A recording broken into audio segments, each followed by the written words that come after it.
Well, it's a sunny day here in Florida, and everybody always thinks it's warm in Florida. Well, today it is cool. The temperature is only about 60 degrees, and with the wind chill, it's a little cooler than that. And I know you're saying, oh, Dan, don't complain about those temperatures.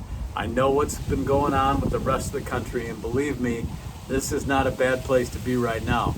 But I want to talk to you about a good place to be in your mind, because if you let your mind wander and focus on the wrong things, you can get into a bad place real quickly.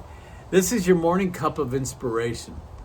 You know, a lot of times Brian and Terry and I speak out of our experiences. And so when I'm talking to you about a certain subject, it usually means that it's something I'm dealing with or I'm facing in my own personal life, and I'm hoping that you will relate. And for the last couple of weeks, I've had a small problem that has just been festering in my spirit. And for some reason, I can't get my mind off it. When I have a free moment, my mind goes right back there. Sometimes when I wake up in the morning, it's the first thing on my mind. And today, I am determined to be done with it, to let go of it, and have faith that God can work the situation out. It's not a life or death thing at all. But have you ever had something like that? Maybe someone accuses you of something, or they said you didn't do something right, and you just can't let go of it. But we need to, because the one we need to please ultimately is God.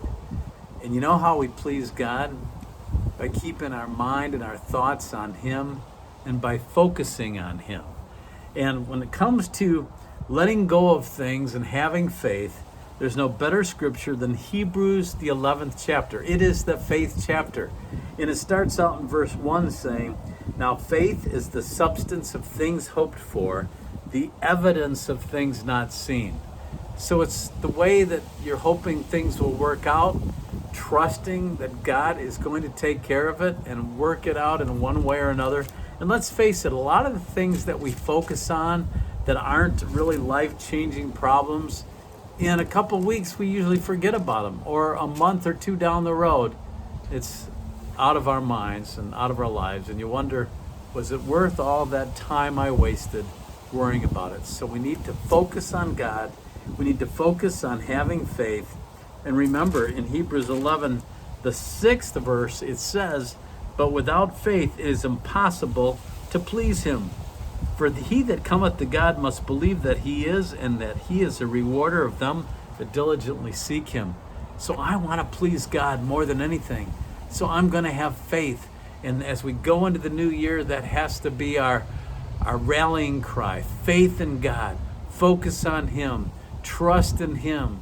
He's got it all worked out, and He's already there in the future. I hope that inspires you as we head into 2023.